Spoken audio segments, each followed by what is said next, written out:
Now then, I'm going to be reacting to a video here about what the media doesn't tell you about Iran. So we'll just get straight into this. Full response to this crisis is coming from the people. Nobody in the war room is even counting. The ones who fast, the ones who pray, the ones who do not tap out when the answer does not come immediately. Daniel Amen. didn't tap out. Michael showed up. The Prince of Persia was withstood. The earth is the Lord's, even the Strait of Hormuz, even this. The TAP perspective, two sides are fighting this war. Only one of them knows it is also a spiritual contest.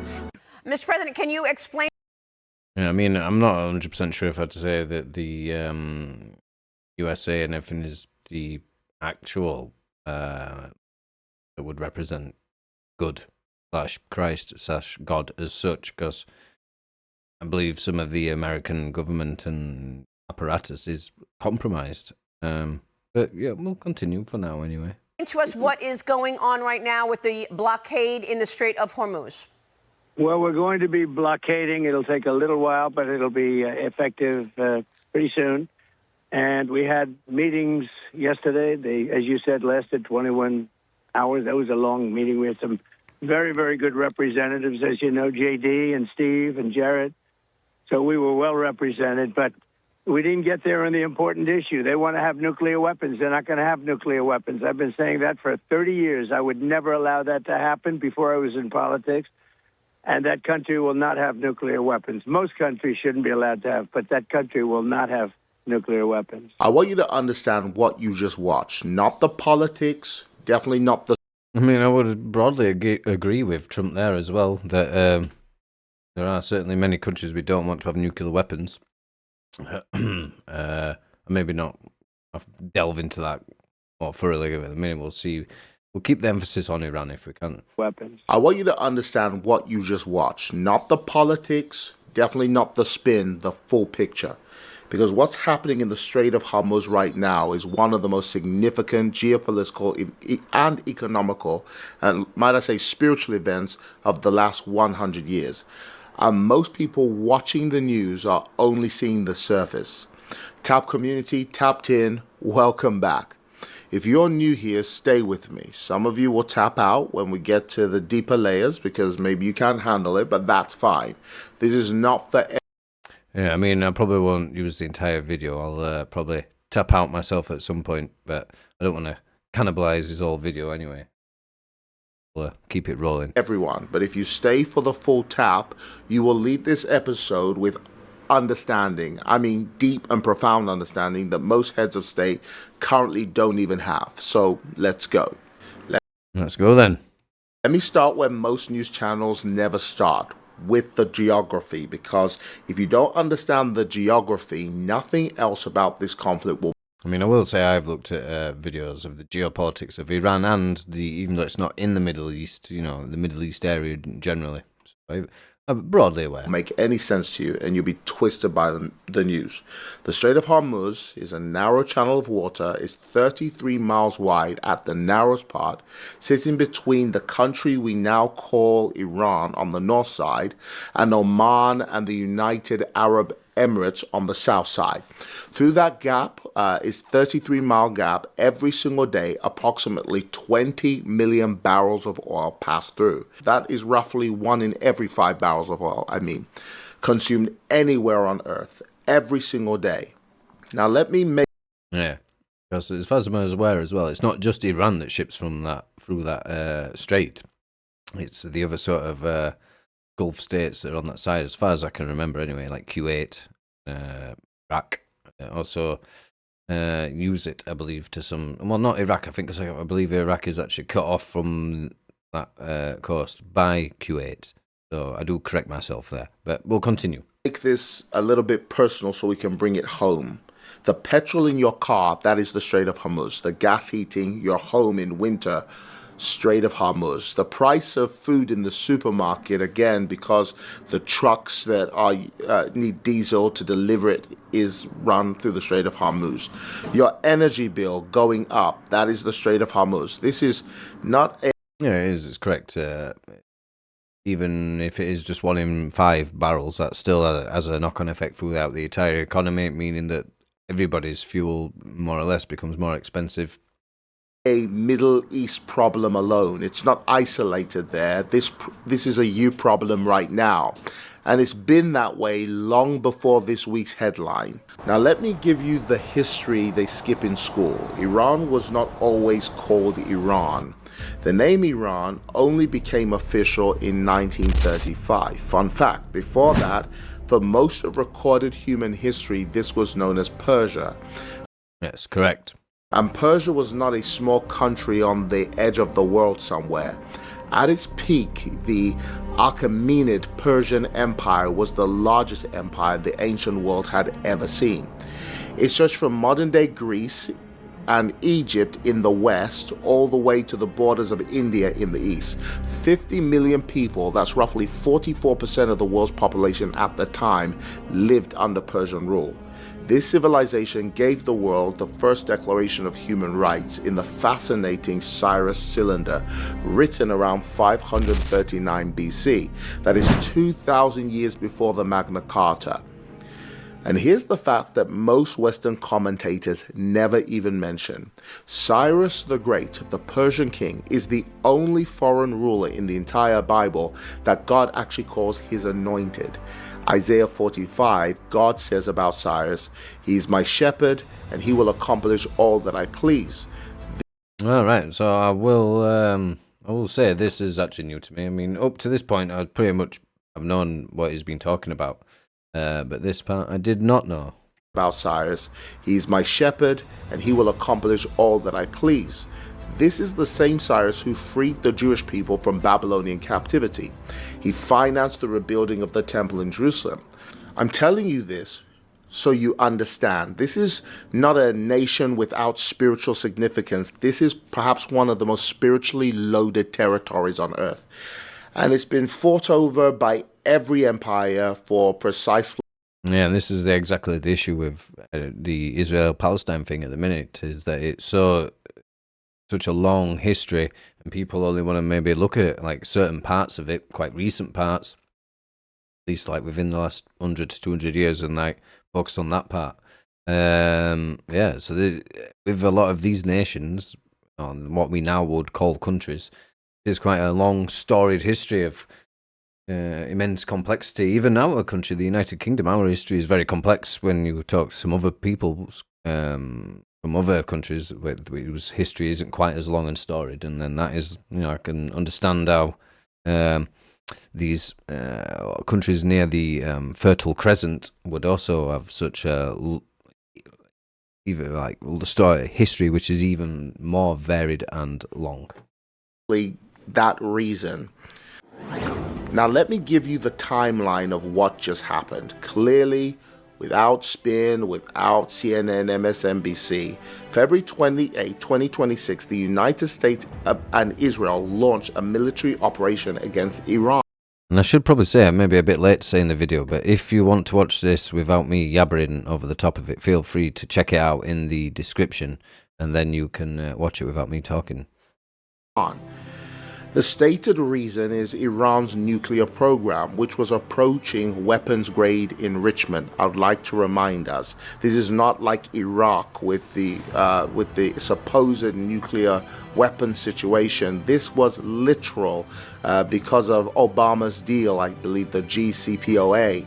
And Iran's decade-long funding as well, and arming proxy forces like Hezbollah in Lebanon, the Houthis in Yemen, Shia militias across Iraq and Syria. Iran responded by closing the Strait of Hormuz. Now, why did they choose that response? It's very simple. You are not dealing with idiots. These are very intelligent people. Yeah, apparently some of the Persian population have some of the highest IQ scores in the world as well, and I see no reason to disbelieve that.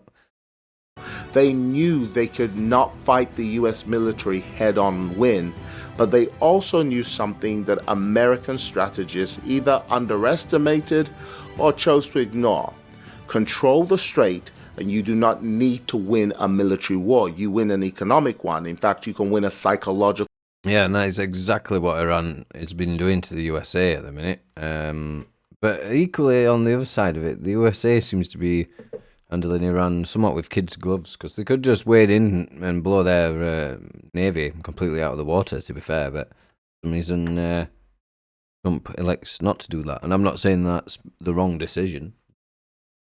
It's not maybe going exactly as I think that he maybe would have envisaged. I don't know, it's a complex one. And a media war, depending on where you land. Oil went up from $65 a barrel to over $100 a barrel. Equity markets fell. Is quite a jump. That I mean, surely that's got to be like a record amount of, for the percentage increase. That's got to be a world record, surely. Global shipping costs spiked. Inflation, which was already a problem across Europe, where I live, and Africa, got worse. Iran also started charging ships a toll to pass through, up to $2 million per vessel. Trump called this correctly world extortion. But here's what gets even more. I mean, it's not wrong, but equally could have been avoided. More interesting. China and India, which rely heavily on Gulf oil, were paying Iran's toll and getting through, while Western aligned nations were being blocked or priced out. So Iran was not just closing a strait, it was redrawing the lines of a global alliance in real time. Using the 33 miles of... I mean, it's quite dangerous, though, at the same time, because that is definitely something that could make the USA start gearing up, we should say. Water as its instrument of manipulation. Strait of Hormuz is so important, and how being narrow has put this stretch of water... I mean, why somebody isn't digging a canal along here, I don't know. Why isn't somebody thought, oh, we'll put a canal across here and then Iran can go get knotted? I don't know. Is that being discussed before? I've thought about it in the past. I know digging a canal isn't as easy as people would believe, but surely. At the center of global international tensions. This is the Arabian Peninsula. On one side of the peninsula, the Arabian Sea is connected to the Mediterranean by the Red Sea, which runs between the peninsula and the continent of Africa and joins the Mediterranean Sea here through the Suez Canal. On the other side of the peninsula, the Arabian Sea runs into the Gulf of Oman. This is everything I know at the minute. So, hold on then. I'll finish out the video by seeing what he has to say. Urgent things. My final thoughts. Prophecy unlocked. Oh, I don't know about this prophecy unlocked part. But then again, he is a prophecy channel, so for my Christians, we'll have to see what he has to say here. The kingdom of God. Let's get into this part of the video. Now, I want to take you somewhere, because what I just showed you, an ideology that believes it can accelerate the end times, perhaps is even incentivized to by some idea of virgins that they will get in heaven.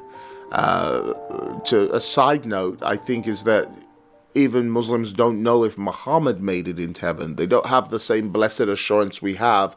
There is one. I'm going to say no, he didn't. Unsure road to your virgin. And that was mock thinking.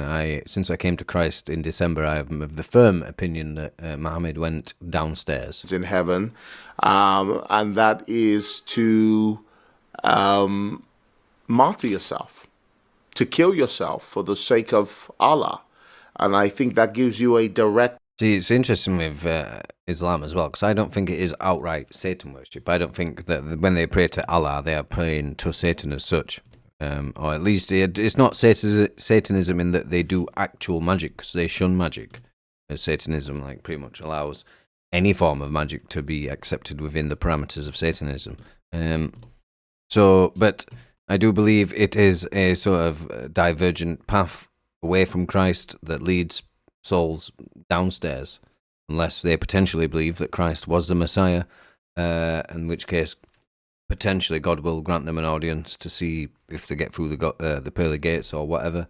You have to forgive me on some of this. Obviously, some of it's quite new to me. Get out of hell free card directly into heaven. This is a military force that measures its victories in apocalyptic terms. A leader who keeps a map of the road to Armageddon on his wall, Yeah, I do like this guy's channel. He is Far more eloquent than I am. Leader who keeps a map of the road to Armageddon on his wall, like someone keeps oh my goodness, like we keep our dream board on the wall. His dream is an apocalyptic world in which he can bring it about the Mahdi. This is not new, by the way. This is. I mean, I have the firm belief that Islam is quite poisonous. Seems interesting that mostly it seems to me that the other religions all get along mostly. They all seem to dislike Islam for some reason. Everybody has a bone to pick with Islam, but not all the other religions have bones to pick with each other. But it appears Islam goes and picks bones with other religions like Shintoism, I believe. In Japan, where they desecrate Shinto shrines. Ancient. And there is a text that describes it, written 2,500 years ago with precision that should stop you cold. The book of Daniel, chapter 10. Daniel is a Jewish statesman living in exile in Babylon, modern-day Iraq, right on the border of ancient Persia. He's not a religious recluse. He's an advisor to the most powerful kings on earth. He understands politics, economics, power. He's, in today's language, the most credentialed geopolitical analyst in the room. And yet he fasts and prays for 21 days. On the 21st... Yeah, it's like God is infinitely more intelligent than us and knows more than we will ever know. So why would we not consult God? day, an angel appears. And the angel says something that should make every person watching this stop and pay very careful attention. Don't be afraid, Daniel. Since the first day that you set your mind to gain understanding, your words were heard. But the prince of Persia, the prince of the Persian kingdom, resisted me 21 days. Let that breathe. A heavenly messenger dispatched from the highest authority in existence physically resisted for 21 days by a principality, a spiritual entity with territorial governance, the Prince of Persia. And then only when Michael, the archangel, came to assist was the messenger able to get through. Now, across this today, the territory of ancient Persia is modern Iran. The Strait of Hormuz sits at the mouth of what was the Persian Empire. The peace talks here. I find this quite interesting as well. I didn't know where to stop him. I'll try and just go back a little bit so we can let him continue. But I always thought more these like evangelical Christians and stuff didn't really lean into the angels, saints stuff quite so much as what Catholics do. I mean, I'm not Catholic, but still, I find it curious. The territory of ancient Persia is modern Iran. The Strait of Hormuz sits at the mouth of what was the Persian Empire. The peace talks, hear this, in Islamabad ran for 21 hours. I'm not trying to build a doctrine from a number. I'm pointing to a prophetic pattern. Every empire that has tried to permanently subdue this territory has eventually been broken. Alexander the Great conquered Persia and died at the young age of 32. The Roman Empire never fully... I would say, though, I consider Alexander the Great to be a winner overall because he was never defeated. Some people like to put Napoleon Bonaparte in the category, and I think that it's Alexander the Great that would take his spot because Napoleon was defeated twice, whereas Alexander the Great pretty much stopped advancing his empire when he saw fit. Controlled it. The British Empire, at the height of its power, withdrew. The Soviet Union overreached in this region and eventually collapsed. There's a pattern here that goes beyond military strategy. And what Daniel chapter 10 is telling us... Yeah, if you want to take the entire country, but the USA could definitely blow the Iran's navy and leave them stranded on land quite easily, to be quite honest with you. So, I don't know. The Strait of Hormuz situation could be resolved very quickly, to be honest with you, if the USA wanted to take off the gloves and... Anyway, I'm not suggesting that they should do that, but I'm just suggesting that they could. As someone who reads the Bible and history and the scripture, is that the reason this territory has never been at permanent peace is because the contest over it is not only political, it is spiritual. And the Prince of Persia the territorial principality named in Daniel chapter 10 is still operating and is not going down without a serious spiritual fight. Here is the uncomfortable convergence. Iran's new leader, an apocalyptic Mahdiist, genuinely believes he is hastening the end of the world. The Bible describes a principality over that exact territory that resisted heaven itself for 21 days. And the West is responding to both these realities with sanctions and blockades. Now, this is the tap-in moment. You cannot bomb a principality. You can't sanction a spirit. You can't negotiate with a demonic assignment. Which means the most important response to this crisis is not coming from Washington or from London or from any naval blockade. I hope he's going to say that it's prayer. I know that's going to make some atheists cringe, but It has to come from people like you, the ones who know there's a higher authority than any prince and any natural or spiritual force in this world. Here's the verdict. so I'm going to leave it here. You could go check this out in the description anyway. I don't want to cannibalize this entire video. So, yeah.